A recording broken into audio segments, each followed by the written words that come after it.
How did you feel about that moving here? I mean, you moved here because of family. It wasn't a musical focus, but did you feel like you were stepping into a playground, so to speak?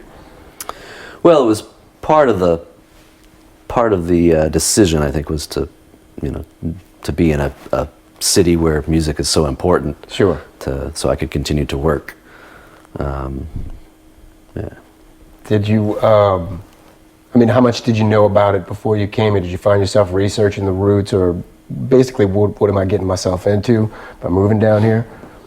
Well, before we decided to move here, I actually had an agent up in the Washington, D.C. area, and when we had come to visit family on 2 occasions, he had booked me down on Frenchman Street in New Orleans. So I knew that what was going on down here, and knew that it was a city, probably the best city in the United States to work as a musician, as far as the number of opportunities that there are. Sure. Just on that 2-block section of Frenchman Street, there are 11 clubs that present music every day. So I really love Frenchman Street. Yeah. Has being down here, I guess, has it had anything to do with you and the friend writing the concerto? Has it influenced it any, or is it just something that you always had in the back of your mind?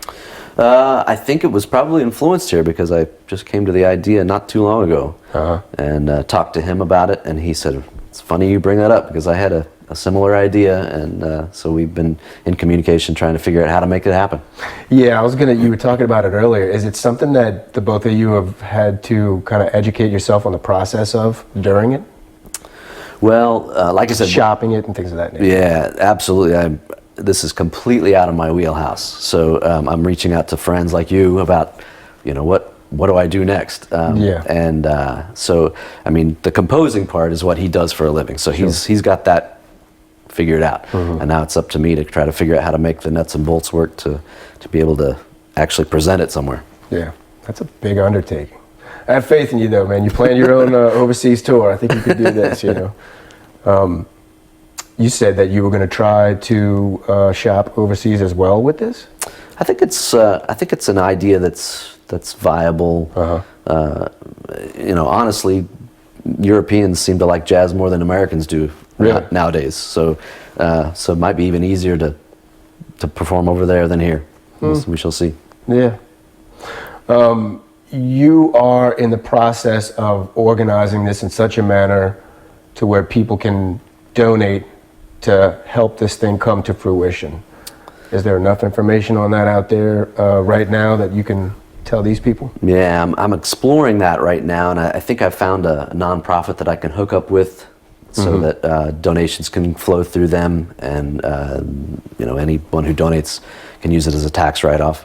Sure. But we're also exploring other ways to raise funds, like maybe a GoFundMe campaign, or I met with another man a couple of weeks ago who had some connections with donors, so we'll see how that works out. Sure. I guess generalizing, what are some of the costs incurred in a project like this? Well, first off, you have to pay the composer to write, which is a significant fee. That it's going to take him about 3 months, he thinks, to complete. Wow. To complete this of solid work, just working on that project alone. And then I have to try to find an agent that works closely with symphony orchestras to convince the orchestras to perform this work. And in my mind, I also have an educational connection to it. Most symphonies will have a lecture, usually by the conductor, before the concert.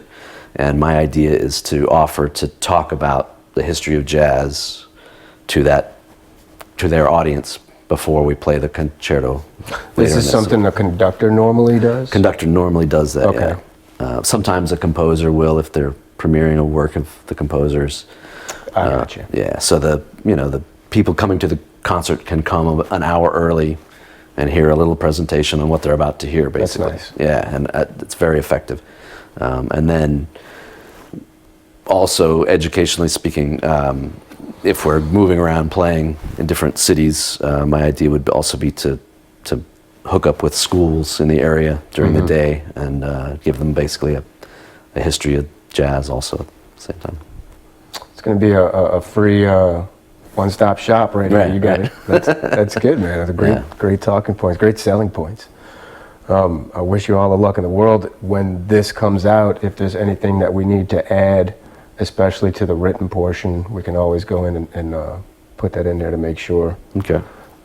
that they know where to donate Okay. when that comes to fruition. Yeah. I think that's about it, All man. right. If anybody wants to, if they're interested in this and they want to contact me, I'm open to being Yeah, that's a contacted. good idea. Yeah. We'll give them a point of contact. Okay. I've got my website, Redwine Jazz. You can find all my contact information there. RedwineJazz.com. RedwineJazz.com. Yeah. I've been there, actually. That was the first thing I looked at when we first started talking. I really liked it. It was, I was able to navigate to exactly what I wanted to hear. He's got tracks on there, y'all. He's got a lot of different packages for sale, and the bio, pictures. It's really well put together. And I'm one of those rare people that actually updates my calendar regularly, so you can see when I'm playing and where I'm playing. Okay, so it's like they're talking to the real you. Yeah. All right. Well, thank you, man. Thank I you. appreciate this. Thank you. Good to talk to you.